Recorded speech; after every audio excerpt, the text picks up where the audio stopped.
Yo me hice católico en contra de mi voluntad. ¿Qué tal, amigos? Muchas gracias por recibirme de nuevo en sus casas.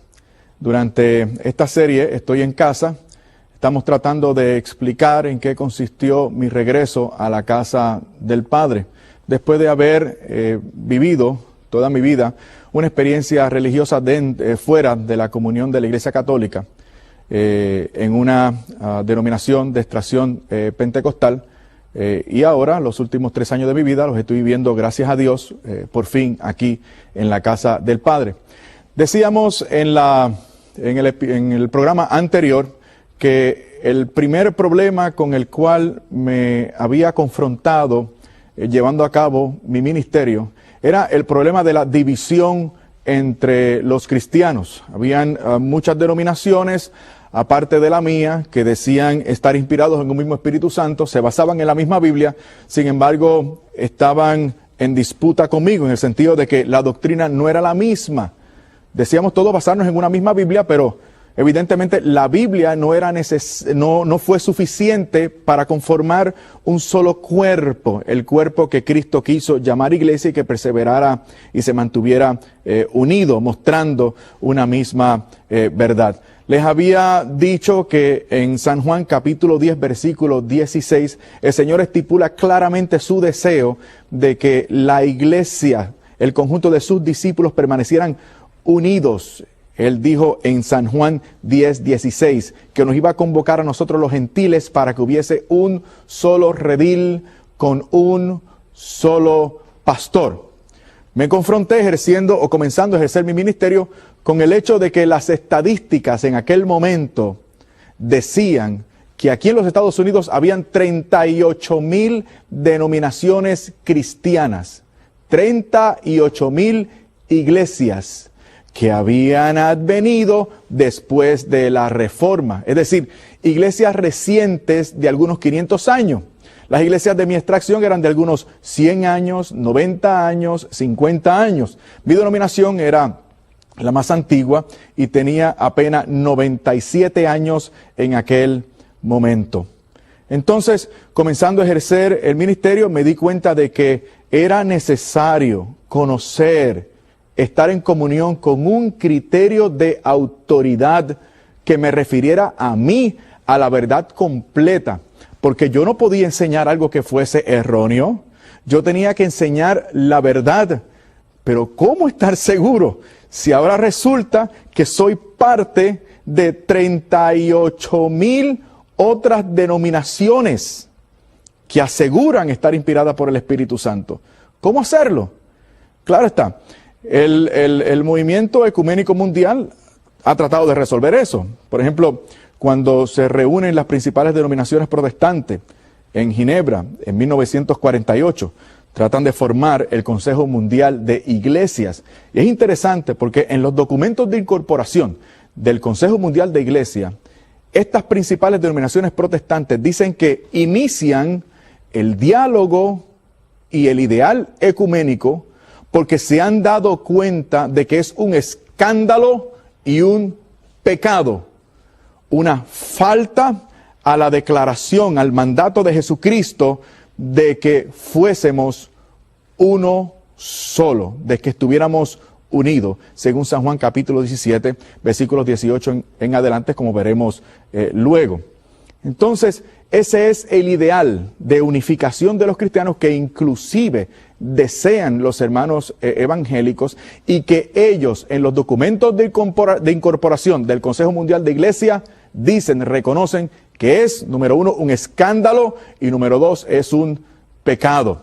De hecho, esta iglesia ha dicho acerca de nuestros hermanos evangélicos, en Lumen Gentium, el documento que habla sobre la doctrina, sobre la iglesia, sobre el misterio de iglesia en el Concilio Vaticano II, dice que estos hermanos evangélicos que están fuera de la comunión de la iglesia católica tienen elementos de verdad que los constituyen hermanos nuestros. Por eso les llamamos hermanos separados. Son hermanos nuestros, aunque separados, porque comparten elementos de la verdad católica, como por ejemplo la fe en Jesucristo, el santo bautismo, que correctamente administrado es sacramento. El amor y el apego a la palabra de Dios y la observancia de buenas obras también. Entonces, la iglesia, nuestra iglesia reconoce que ciertamente hay elementos de gracia y de presencia divina. Ahora bien, el problema aquí está en si te conformas con tener parte de la verdad, elementos de verdad, o si amas a Jesucristo lo suficientemente para querer entrar en comunión, no con parte de la verdad, no con algunos elementos de gracia, sino con toda la verdad, con toda la doctrina y el poder que Cristo dejó como depósito a la única iglesia que fundó. Aquí es donde está el problema realmente. ¿Cuánto amamos al Señor? ¿Lo queremos todo? ¿O nos conformamos con parte de la verdad, parte de la doctrina, parte del poder? Si tú amas al Señor verdaderamente, tú lo querrás todo. No te conformarás con las sensaciones, con las experiencias individuales, con los sentimientos, con la música estruendosa. Todo eso puede ser bueno, pero tú estás enamorado del Señor. Tú lo quieres todo. En mi caso particular, eso fue lo que pasó. Amaba tanto al Señor que poquito no fue suficiente. Ni siquiera mucho fue suficiente. Yo lo quise todo. Y este ministro protestante, profesor de teología en un seminario protestante en aquel entonces, dio al traste con la realidad de que la intención de Jesús fue establecer una sola y única iglesia. ¿Cómo resolver este problema? A mí se me ocurrió con mucho estudio. Fui al Seminario Evangélico de Puerto Rico, una excelente escuela teológica con profesores muy competentes en el área bíblica. Allí me di a la tarea de estudiar y profundizar mucho en la Escritura. Y estudiando con mis hermanos evangélicos, descubrí cosas maravillosas. Por ejemplo, descubrí que la interpretación o la idea que teníamos algunos evangélicos de mi vertiente fundamentalista de que la Biblia había caído del cielo como un registro dictado por Dios, no era cierto. Resultaba que la Biblia, estábamos estudiando, nos estaban mostrando, y era verdad, era cierto, la Biblia fue el resultado de la fijación de la tradición. Es decir, primero fue la iglesia. Jesucristo fundó su iglesia, y el Señor manda a sus apóstoles, a los primeros obispos, a predicar el evangelio, no a escribir, a predicar. Ellos siguen predicando, estableciendo la doctrina, interpretando esa doctrina que Jesucristo le entregó a ellos como depósito de fe. Entonces, esa doctrina, ese depósito de fe, esa tradición, luego se pone por escrito en la medida en que van muriendo los apóstoles y los discípulos de los apóstoles. La iglesia comienza a preocuparse porque esa doctrina, esa historia de Jesús había que fijarla. Entonces comienzan entonces a aparecer los documentos bíblicos, lo que actualmente conocemos como manuscritos, y siguieron copiándose sucesivamente. Pero la predicación de los apóstoles y sus discípulos, de los primeros obispos, fue quedando fijada en la versión de los 4 evangelios que tenemos hasta hoy, y también las cartas de San Pablo y la de otros apóstoles, que fueron documentos que salieron de la pluma de los apóstoles para mantener, escucha bien, hermano evangélico y hermano católico, la intención de los apóstoles de fijar por escrito su doctrina y sus instrucciones en las cartas que hoy tenemos en el Nuevo Testamento era, número 1, para mantener la santidad del pueblo de Dios. Es decir, la idea correcta del plan de salvación, la doctrina correcta. Eso, número 1. Número 2, la segunda intención de aquellos autores de escribir aquellas cartas fue para procurar y mantener la unidad de la iglesia. La unidad de la iglesia. La carta a los Efesios, por ejemplo, la primera carta encíclica de la que tenemos evidencia. Carta a los Efesios es una carta que nos habla también de la unidad. El apóstol San Pablo se muestra preocupado por la unidad y lo pone por escrito. Además, también ellos querían mantener esa unidad, y este es el número 3, para ayudar, para fomentar el desarrollo y la predicación del Evangelio. Es decir, que el Evangelio se extendiera y se sucediera un proceso de evangelización abarcadora que eventualmente pudiera cumplir el deseo y el designio del Señor de que se testificara, se predicara, se enseñara, no solamente en Jerusalén y en Judea, sino hasta los confines de la tierra. Para estas cosas fue que escribieron los apóstoles. Y notemos una vez más el énfasis que hacen los apóstoles en la unidad, que fue aquel gran primer problema con el que me encontré iniciando la práctica del ministerio. La unidad.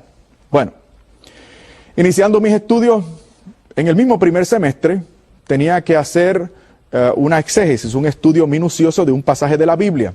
Yo escogí 1 de Corintios capítulo 1, versículos del 10 al 16. Pero para eso tuve que leer y estudiar también todo 1 de Corintios. Descubrí algo bien interesante. El problema que yo estaba padeciendo, viendo, de fragmentación de la fe, del problema de que los cristianos decían amar a Jesús, pero se conformaban y querían y procuraban cosas que Jesús no había estipulado. De ese problema lo trató también el apóstol San Pablo en 1 de Corintios y en 2 de Corintios también, pero me tengo que fijar ahora en 1 de Corintios. Y el dilema fue el siguiente del apóstol San Pablo para los corintios. ¿Cómo es posible? Este es el problema fundamental. ¿Cómo es posible que ustedes digan tener un mismo Espíritu Santo y estén tan divididos? Importante. ¿Cómo es posible tener un mismo Espíritu Santo y estar tan divididos? ¿Cómo es posible, por ejemplo, en el capítulo 5 vemos un caso de incesto? En el capítulo 15 se trata de fijar la doctrina correcta en cuanto a la resurrección corporal se refiere. El capítulo 11 y el capítulo 10 también de 1 de Corintios para establecer el orden en la observancia y celebración de la Santa Eucaristía. Todo esto se fija el apóstol, se lo propone como agenda en 1 de Corintios. Es decir, para San Pablo, el dilema fundamental para aquella comunidad era si se mantenían en comunión con la doctrina apostólica. Ese era el mismo problema que yo veía en mi comunidad, ejerciendo aquel ministerio pastoral y también enseñando la teología. En cuanto a la enseñanza de la teología se refiere, se me presentaba el dilema de estaré enseñando a los seminaristas y a los líderes laicos de mi denominación y de otras denominaciones lo correcto. ¿Serán los sacramentos que dicen esta otra gente meras observancias? ¿O serán sacramentos de verdad? ¿Impartirán gracia de verdad? Dilemas como ¿no? Para otras confesiones de fe y para los mejores teólogos del mundo, era necesario fijarse en la doctrina de los padres de la iglesia.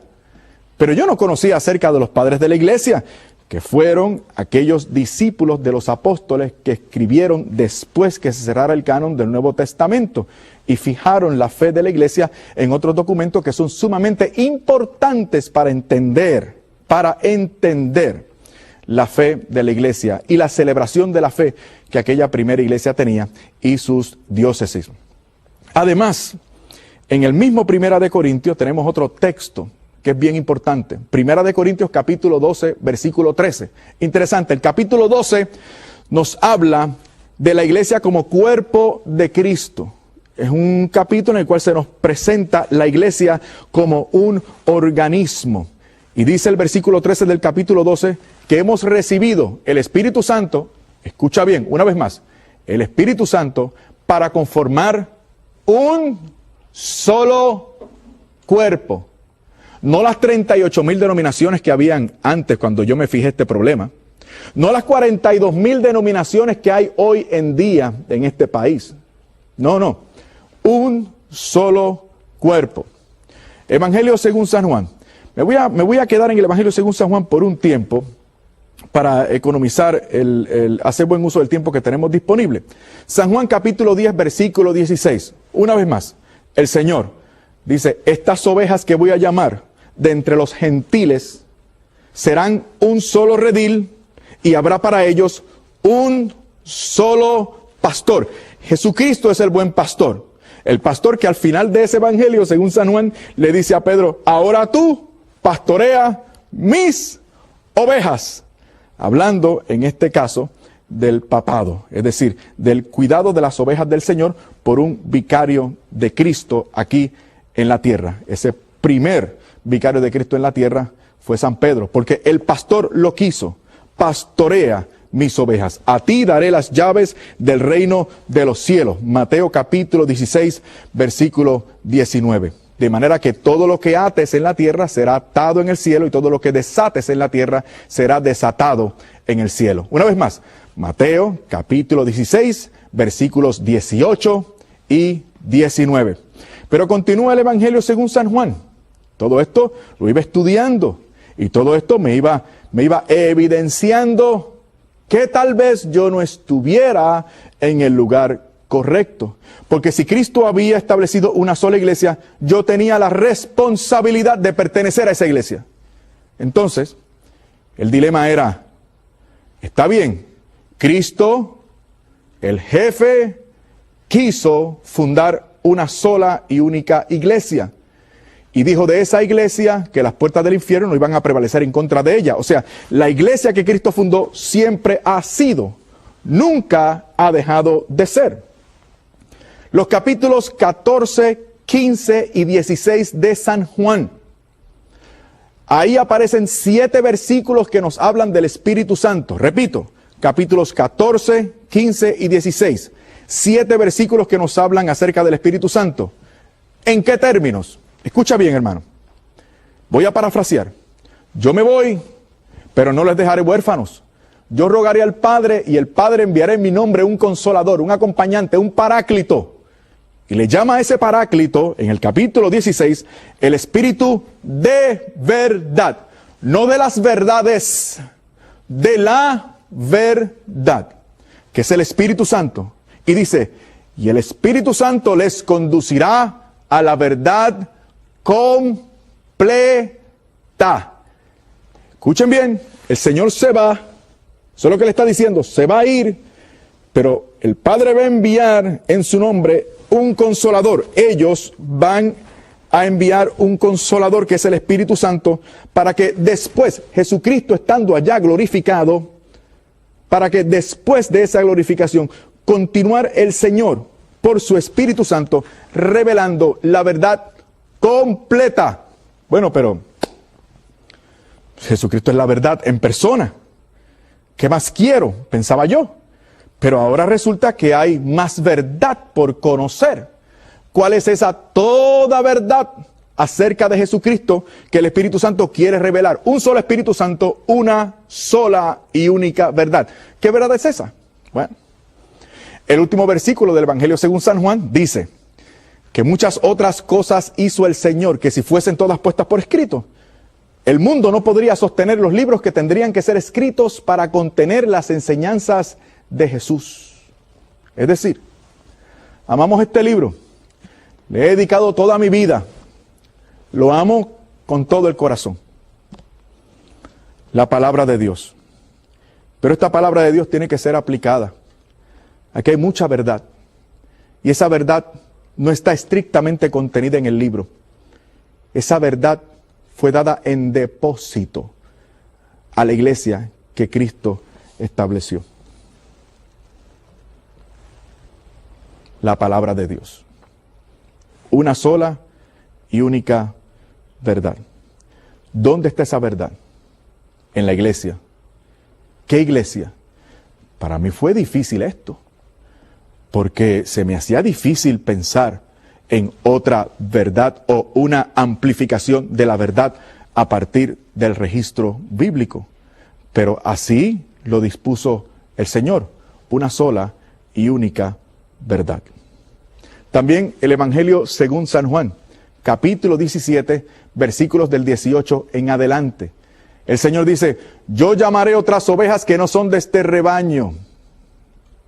Y dice, Padre, ruego no solo por estos, sino también por los que creerán por la fe de estos, para que todos sean 42,000. Perdón, 42,000 iglesias hay, 18 en adelante, para que todos sean uno, como tú, Padre, en mí y yo en ti.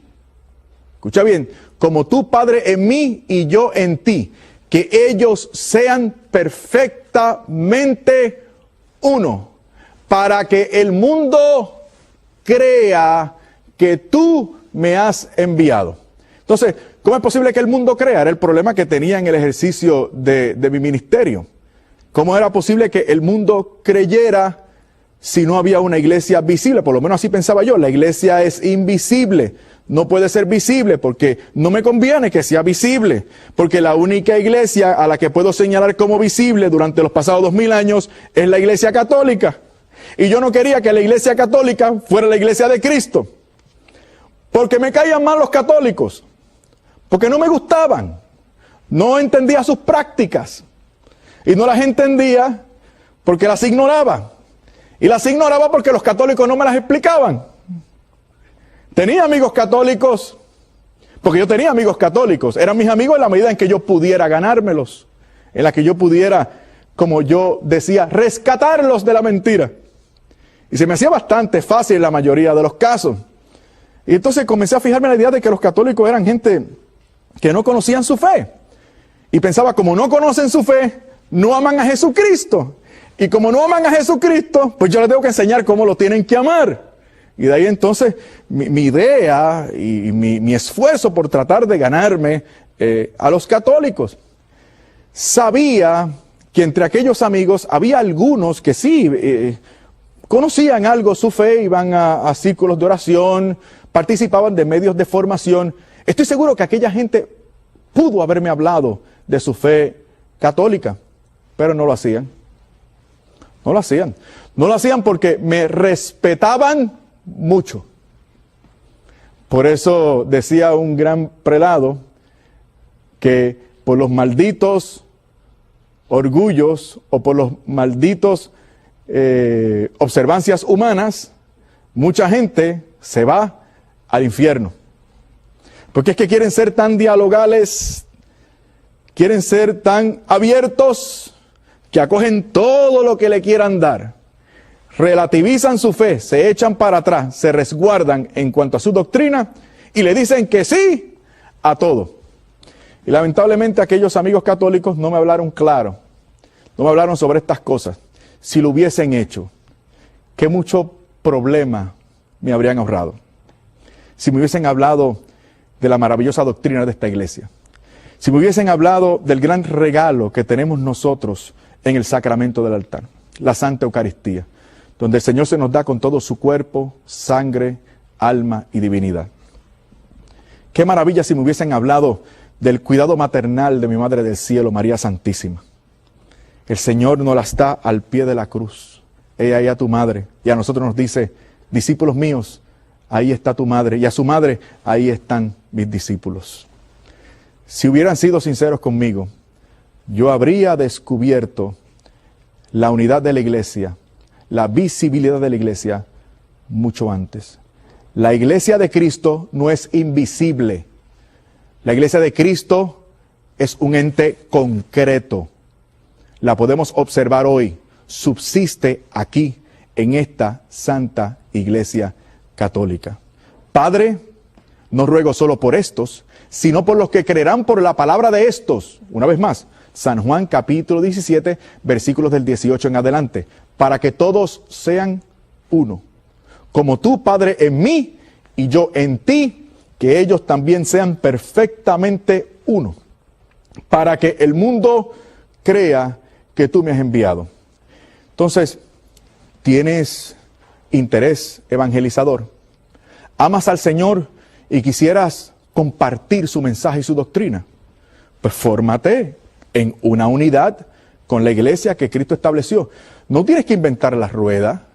La doctrina está establecida, la resguarda esta iglesia.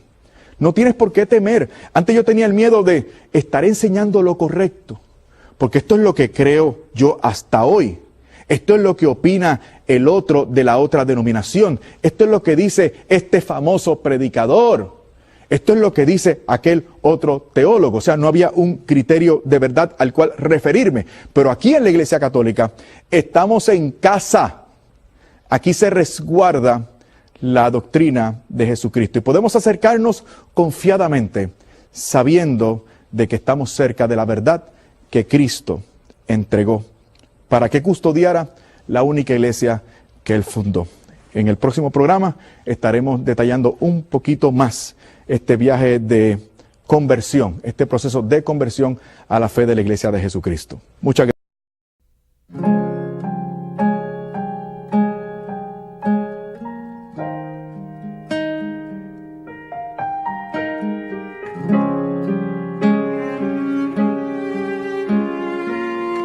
Iglesias que habían advenido después de la Reforma, es decir, iglesias recientes de algunos 500 años.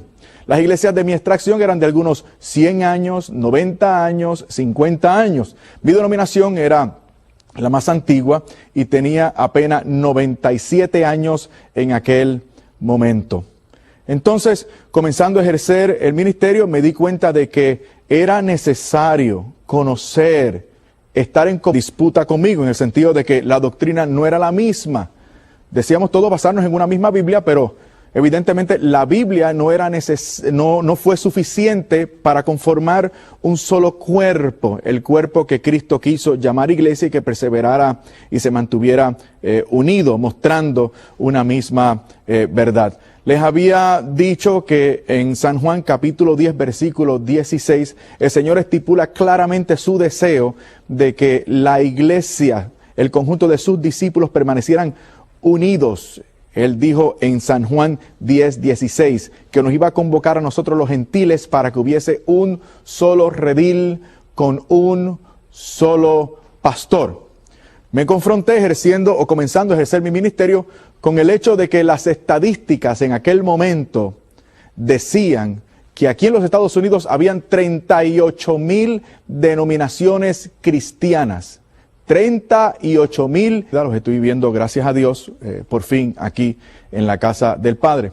Decíamos en el programa anterior que el primer problema con el cual me había confrontado llevando a cabo mi ministerio era el problema de la división entre los cristianos. Habían muchas denominaciones, aparte de la mía, que decían estar inspirados en un mismo Espíritu Santo, se basaban en la misma Biblia, sin embargo, Yo me hice católico en contra de mi voluntad. ¿Qué tal, amigos? Muchas gracias por recibirme de nuevo en sus casas. Durante esta serie, Estoy en Casa, estamos tratando de explicar en qué consistió mi regreso a la casa del Padre, después de haber vivido toda mi vida una experiencia religiosa fuera de la comunión de la Iglesia Católica, en una denominación de extracción pentecostal, y ahora, los últimos 3 años de mi vida,